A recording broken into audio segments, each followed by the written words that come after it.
Bienvenidos los que están en internet, que Dios les bendiga, y a los que están aquí en la iglesia buscando de Dios. Entramos a la lección número 16 y va a basarse en Hechos capítulo 7 del 1 al 17. Voy a leer unos versos para identificarnos con el tema de hoy. Dios conforma a su pueblo, conforma. Vamos a ver qué quiere decir esto. El sumo sacerdote, fíjese que este hombre no interrumpió. ¿Nunca han visto ustedes, viendo la lección pasada, unos programas que ponen en la televisión de discutir, de señoras que llegan a hacerse líos, de familias que llegan a pelearse, no se dejan hablar el uno al otro? Nunca lo han visto. ¿No han visto la doctora Polo? Cómo se alegan uno que ya se van a malmatar, y no han visto otros programas más degenerados todavía. ¡Hala, qué terrible! Y no deja hablar uno al otro. Incluso han visto unos programas deportivos en donde están los cuatro comentaristas ahí, y qué falta de respeto, no se dejan hablar el uno al otro, discutiendo y alegando. ¡Ah, qué desesperante!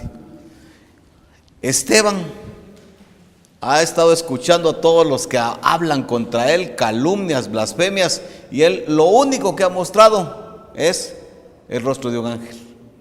No ha dicho nada Esteban. Que hablen de todo lo que quieran. Si Dios me va a defender, que me defienda, y si no, que hablen lo que quieran. Qué actitud más linda. Hasta en el capítulo 7, ahora le dan la oportunidad de hablar. El sumo sacerdote dijo entonces: ¿es esto así? Y él dijo, hasta ahorita principio a hablar Esteban: varones hermanos y padres, oíd. El Dios de la gloria apareció a nuestro padre Abraham, estando en Mesopotamia, antes que morase en Harán. Y le dijo: sal de tu tierra y de tu parentela, y ven a la tierra que yo te mostraré. Entonces salió de la tierra de los caldeos y habitó en Harán. Y de ahí, muerto su padre, Dios le trasladó a esta tierra, en la cual vosotros habitáis ahora. Y no le dio herencia en ella, ni aún para asentar un pie, pero le prometió que se la daría en posesión y a su descendencia después de él, cuando él aún no tenía hijo. Miren qué promesa de Dios. Eso lo encuentran en Génesis 12. Y le dijo Dios así, que su descendencia sería extranjera en tierra ajena, y que los reducirían a servidumbre y los maltratarían por 400 años. Eso sucedió en Egipto. Mas yo juzgaré, dijo Dios, a la nación de la cual serán siervos, y después de esto saldrán y me servirán en este lugar. Y le dio el pacto de la circuncisión, y así Abraham engendró a Isaac, y le circuncidó al 8º día, e Isaac a Jacob, y Jacob a los 12 patriarcas. Los 12 hijos de Jacob, de ahí salen las 12 tribus de Israel. Y 9, los patriarcas, movidos por envidia, vendieron a José para Egipto, pero Dios estaba con él, y le libró de todas sus tribulaciones, y le dio gracia y sabiduría delante de Faraón, rey de Egipto, el cual lo puso por gobernador sobre Egipto y sobre toda su casa. Vino entonces hambre en toda la tierra de Egipto y de Canaán, y grande tribulación, y nuestros padres no hallaban alimentos.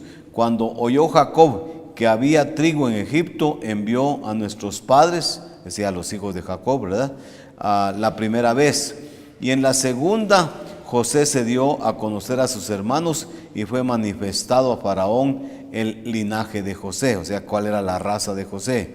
Y enviando José, hizo venir a su padre Jacob y a toda su parentela, en número de 75 personas. Así descendió Jacob a Egipto, donde murió él y también nuestros padres, los cuales fueron trasladados a Siquem y puestos en el sepulcro que a precio de dinero compró Abraham de los hijos de Amor en Siquem. Pero cuando se acercaba el tiempo de la promesa que Dios había jurado a Abraham, el pueblo creció y se multiplicó en Egipto. Vamos a ver cómo Dios confirma a su pueblo y vamos a ir viendo. Acuérdense que este es un discurso de Esteban. ¿Cómo hubiera principiado usted? Yo principio, mire, les juro por Dios que los que estos mentirosos están hablando no es cierto. Yo no he dicho nada. Y no he dicho nada. Y me pongo a pelear y yo, sí dijiste, no he dicho nada. Y ahí me volteo. En la casa sí pasa. Usted desde que llega a alegar. No alegue, hombre. Antes de comer, antes póngase en paz y después siéntese a platicar. No entre con la espada desenvainada porque se empeoran las cosas. Miremos el ejemplo de Esteban. Principia a contar la historia de Abraham. Usted sabe que Israel, hermanos, eso lo sabemos, ¿verdad? Israel, la nación de Israel principió con Abraham y principió con el pacto de Abraham. Dios hace un pacto con Abraham, le dice, te voy a dar una descendencia interminable, y el hombre no tenía hijos. Y llegó a 100 años y no tenía hijo con Sara. Y Dios hizo el milagro y de ahí viene la gran bendición. Mire cómo Dios forma entonces. El pacto que Dios hizo con Abraham, aparte de ser incondicional, ya hemos hablado de eso, hermanos, estamos claros de que hay pactos, hay 8 pactos en la Biblia y que hay pactos condicionales que las dos partes tienen que cumplir y pactos incondicionales en donde el hombre solamente tiene que creer.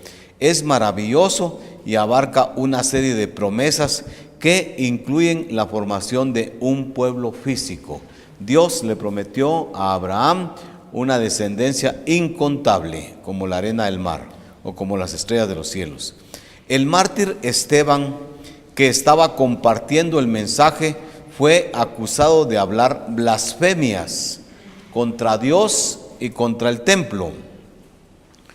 Recordamos que la presencia del Señor estaba con él, pues según 6:15 que acabamos de estudiar, los enemigos vieron en Esteban el rostro de un ángel. Ahora el líder máximo de los judíos lo confronta.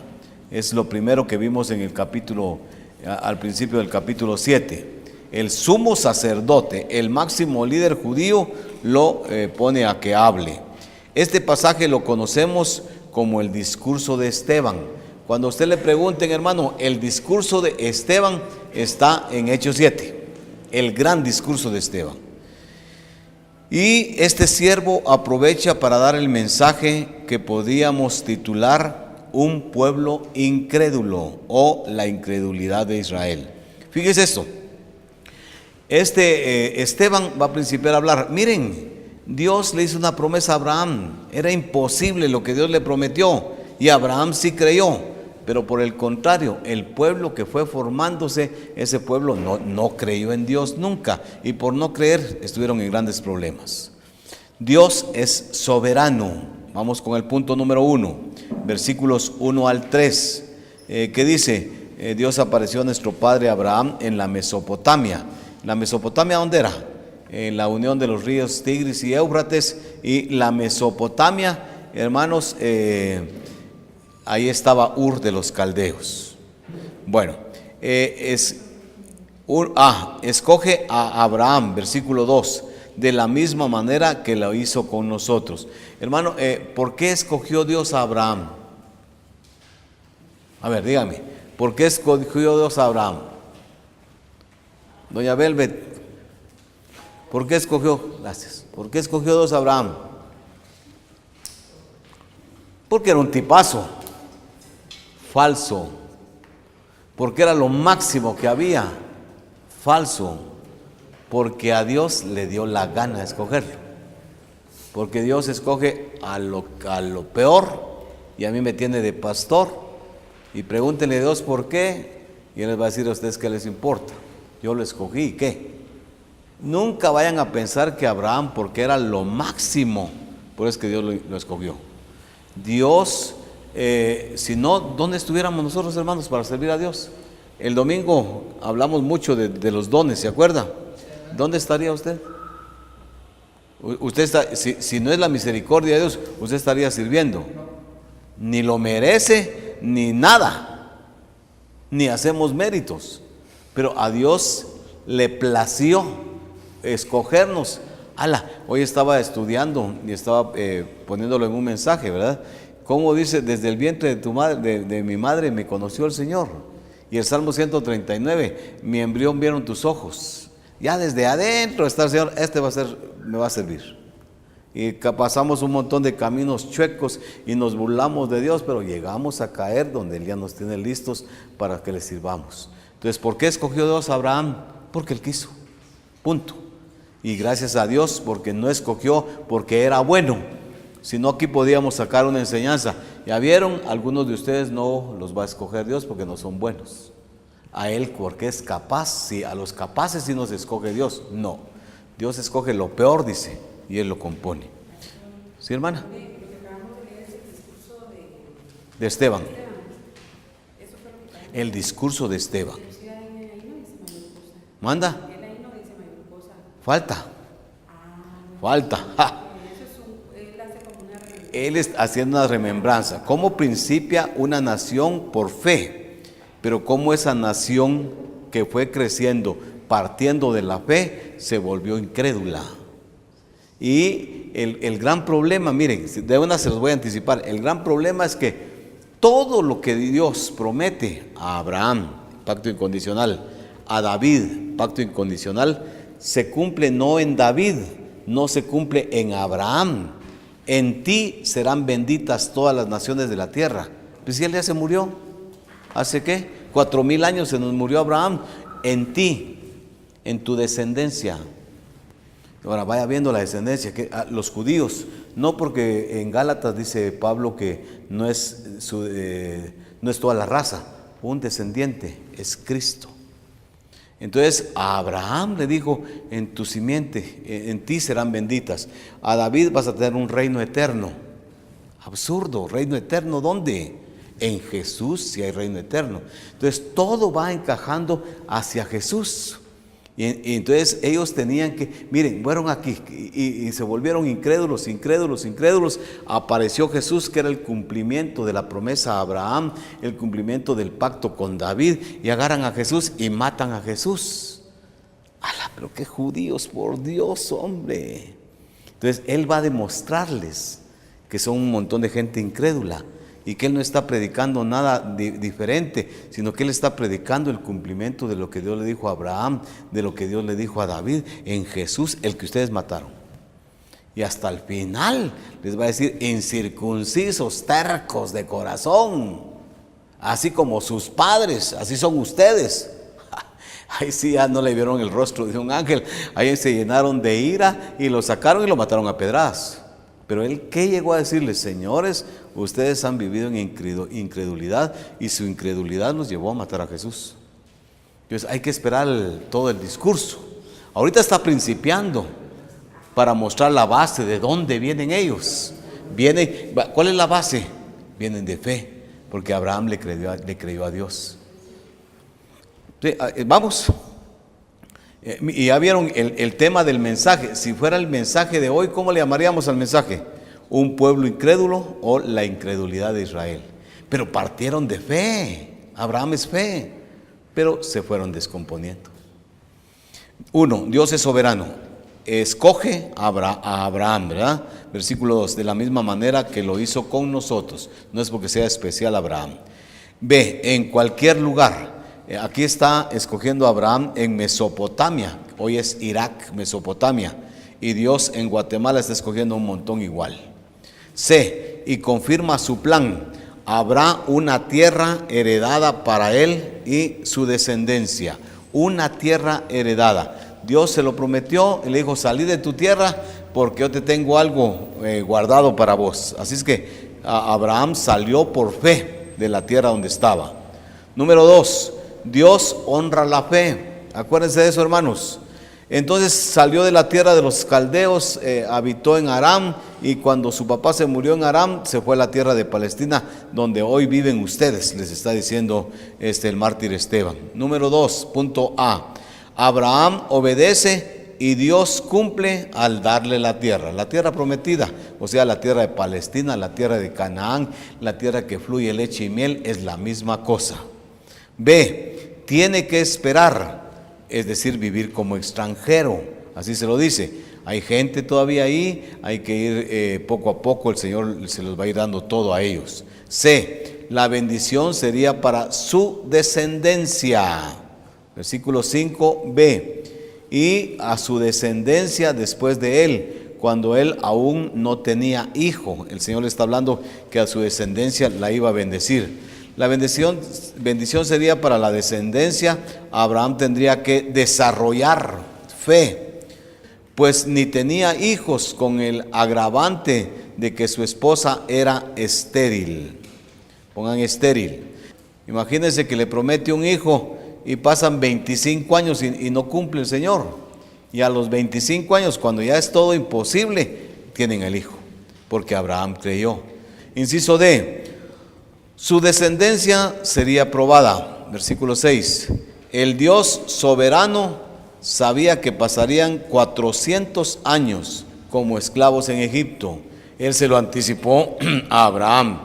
Y luego Dios iba a castigar a Egipto y bendeciría a Israel. Eso, hoy se lo estoy contando, lo estamos diciendo aquí, pero eso ya sucedió, eso ya se vio, y así sucedió. Dios le dijo a Abraham lo que iba a pasar, y hoy nosotros lo vemos como historia, y exactamente así pasó. Así es que el Dios soberano sabe hacer las cosas. Voy a terminar esta lección en este momento, este tiempo. ¿Pueden entender ustedes esto? Que Dios, a ver si van, porque es la historia de Israel. Israel está mal portada con Dios. Entonces Dios levanta a Babilonia y les da una somatada a los de Israel. ¿Es justo o no? Los de Babilonia eran más impíos. ¿Quién es? Habacuc, creo que es el que dice eso. No entiendo yo cómo estos sinvergüenzas vienen y castigan a estos que son sinvergüencitas. ¿Cómo hacemos? No es justo. Dios puede levantar al peor impío para disciplinarnos. No, mire, una de las peores vergüenzas es que un inconverso se le acerque. ¿Y usted es cristiana? Sí. ¿Y por qué habla así? Los cristianos no hablan así, ¿verdad? ¡Qué vergüenza! Mire, usted se está echando los tragos. Pero si los cristianos no chupan usted. ¡Qué vergüenza! Porque tenemos más exigencias. Entonces Dios puede utilizar a un impío. Ahora, Dios utilizó a Babilonia. Y Babilonia castigó a Israel. Y cuando castigó a Israel, ¿pero por qué, Señor? Esa es mi soberanía. Yo los voy a castigar, aunque estos no se van a quedar sin su castigo por haberlos tocado a ustedes. Entonces, no entiendo a Dios. Pero Dios después castigó a Babilonia y la destruyó. Pero Dios sabe lo que hace. Utiliza, y cuando habla de Babilonia y cuando habla de Nabucodonosor, ¿qué? Dice, voy a usar a Nabucodonosor, mi siervo. Nabucodonosor es siervo de Dios para somatar a estos que están rebeldes. Después ahora les va a caer a ellos también, no tengan pena. Y les dan los babilonios. Soberanía de Dios. Hermanos, que Dios nos ayude a vivir una vida recta, una vida limpia, y que sea una vida de fe, que le creamos a Dios. Y que entonces, si le creemos a Dios, no vamos a tener que ser castigados, disciplinados, avergonzados y tantas cosas que nos pasan. Vamos a dejar aquí. Que Dios los bendiga a los que están en internet.